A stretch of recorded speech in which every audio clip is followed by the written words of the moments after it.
चंदन, आपसे ये समझना चाहेंगे क्योंकि आज जो एनडीए के दिग्गज चेहरे हैं वो आज बिहार के चुनावी रण में जो है हुंकार भरने वाले हैं। और क्या कुछ खास इस बार आज की अगर मैं बात करूं तो बिहार में रहने वाला है, क्योंकि केंद्रीय गृह मंत्री अमित शाह रहने वाले हैं, रक्षा मंत्री राजनाथ सिंह भी बिहार में रहने वाले हैं। जी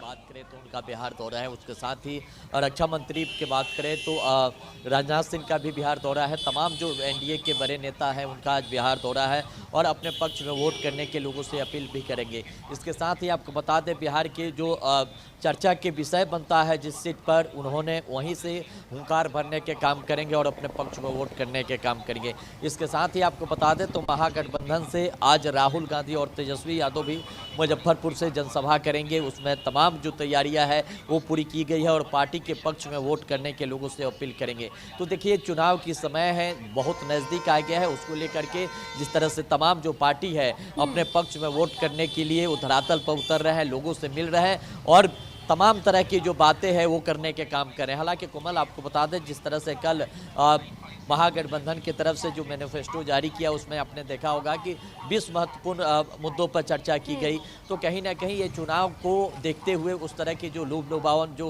वादे हैं उसको उसमें ध्यान रखने का काम किया गया है। इसके साथ ही आपको बता दें एनडीए की आपने जिक्र किया तो देखिए एनडीए के तमाम जो नेता है जब बिहार में चुनाव की डेट की घोषणा किया गया तभी से तमाम जो बड़े नेता हैं उनकी दौरा करना शुरू हो गया। हालांकि आपको बता दें केंद्रीय गृह मंत्री की बात करें तो अमित शाह लगातार बिहार का दौरा करते आए हैं और जिस तरह से प्रधानमंत्री नरेंद्र मोदी भी बिहार के दौरा कर रहे हैं इससे साफ तौर पे ही कहा जा सकता है कि देखिए सबको है सत्ता की है कि सत्ता कैसे मिले और सबकी सत्ता हासिल करने के लिए तमाम जो तरह की प्रोपगंडा है वो रचने के काम किया जा रहा है। लेकिन देखने वाली बात होगी कि आज जिस तरह से केंद्रीय गृह मंत्री की बात करें चाहे रक्षा मंत्री की बात करें बिहार में दौरा है तो कहीं ना कहीं अपने पक्ष में वोट करने के लोगों से अपील करेंगे, अपने कैंडिडेट को जिताने की कहेंगे। इसके साथ ही आपको बता दें जिस तरह से लगातार बिहार में आपने देखा होगा जो 243 सीट पर जिस तरह से सक्रिय तमाम जो पार्टी है वो नजर आ रहे हैं। साफ तौर पे यही कहा जा सकता है कि देखिए अब तो चुनाव की वक्त भी बहुत करीब है, जैसे में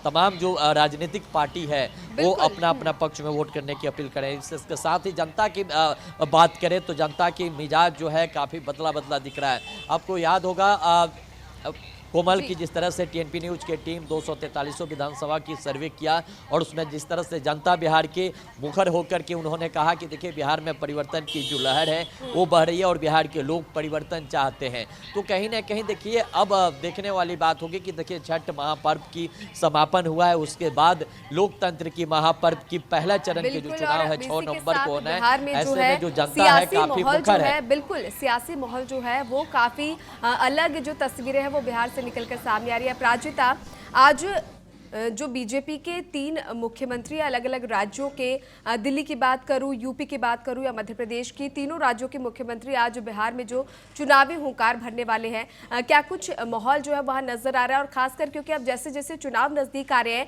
एनडीए और भी सक्रिय होता जा रहा है और खासकर ये देखा जा रहा है कि कोई भी कसर एनडीए छोड़ने को तैयार नहीं है।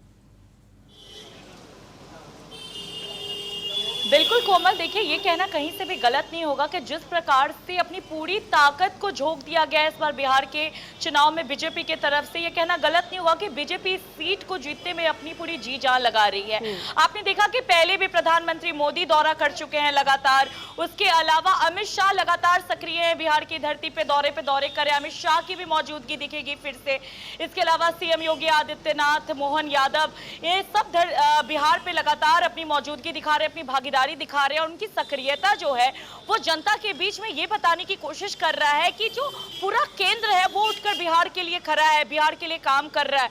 तो कहीं ना कहीं एक इम्पैक्ट जा रहा है बिहार में, लोगों के पास मैसेज जा रहा है कि एनडीए पूरी ताकत के साथ बिहार वासियों के लिए खड़ा है। तो इससे फर्क बहुत ज्यादा पड़ रहा है। हालांकि जिस तरीके से योगी आदित्यनाथ, क्योंकि आपने देखा होगा कोमल कि कुछ लोग ऐसे हैं जो बीजेपी में योगी आदित्यनाथ को पसंद करते हैं, कुछ नेताओं को पसंद नहीं करते। तो योगी आदित्यनाथ को भी बिहार की धरती पे बार बार भागीदारी, तो इसमें कोई दोराहे नहीं है कि लगातार पार्टी के जो शीर्ष नेता हैं उनकी भागीदारी बिहार में जो है जोरों शोरों से है।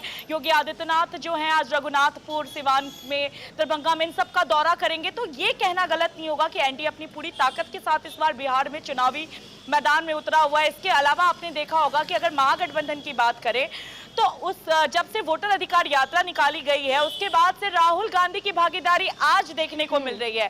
यानी कि राहुल गांधी आज उतरेंगे सीधे 29 तारीख को और कहते हैं समस्तीपुर, मुजफ्फरपुर, दरभंगा और मुजफ्फरपुर का दौरा करेंगे। तो ये कहना गलत नहीं होगा कि जनता के बीच में एक नैरेटिव ये पेश किया जा रहा है कि राहुल गांधी वोटर अधिकार यात्रा लोगों के हक के लिए तो निकले बिहार में, लेकिन उसके बाद राहुल गांधी जो है वो लोगों के बीच में अपनी भागीदारी नहीं दिखाए, लेकिन अब मौजूदगी है। और जिस तरीके से एनडीए अपनी रणनीति बता रही है, कहीं ना कहीं से वोटों को साधने के लिए ये उनकी राजनीति रणनीति है। तो ये कहना गलत नहीं है कि दौरों का असर पूरी तरीके से दिखेगा। जनता जो है अपनी मौजूदगी दिखा रही है और योगी आदित्यनाथ हो, चाहे अमित शाह हो, चाहे मोहन यादव हो, इनकी लोकप्रियता भी है। तो ऐसे में जनता के बीच में अगर वो अपना मैसेज रखते हैं, जनता के बीच में अपने कुछ वादे करते हैं, तो कुछ नेता की छवि ऐसी है कोमल बीजेपी के अंदर, जो अपने वादे करते हैं तो उसको निभाने के लिए भी जाने जाते हैं। तो जनता हो सकता है उन पर भरोसा दिखाए, जुमलेबाजी ना समझे।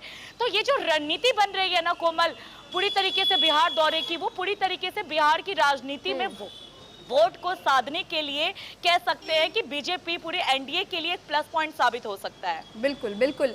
चंदन, मैथिली ठाकुर का जिक्र इस दौरान किया गया। अलीनगर से उन्हें बीजेपी ने चुनावी मैदान में उतारा है एनडीए ने, तो उनके लिए ये जो रहा है कितनी मुश्किल या आसान नजर आ रही है? क्योंकि पाक विवाद को लेकर अभी हाल ही में काफ़ी आरोप उन पर लगाए गए हैं, बाहरी होने का आरोप उन पर लगा है, और इसके साथ ही महिलाओं में देखा जाए तो उनका क्रेज काफ़ी बढ़ता हुआ नजर आ रहा है। बिल्कुल कोमल, आपको बता दें जिस तरह से मैथिली ठाकुर को लेकर के बयानबाजी हो रहा है, जिस तरह से एनडीए के तमाम नेता जो है, जो बीजेपी के कार्यकर्ता हैं, वही नाराज है। कह रहे थे कि देखिए मैथिली ठाकुर से हमको दिक्कत नहीं है, लेकिन जो एनडीए के जो नेता है, एनडीए के जो कार्यकर्ता है, वर्षों से सेवा करते हैं पार्टी को, उसको टिकट ना दे करके एक नए इंसान को उतारा गया है। तो कहीं ना कहीं उसको लेकर के एनडीए के तमाम जो नेता है, जो कार्यकर्ता है, उनके अंदर नाराजगी है।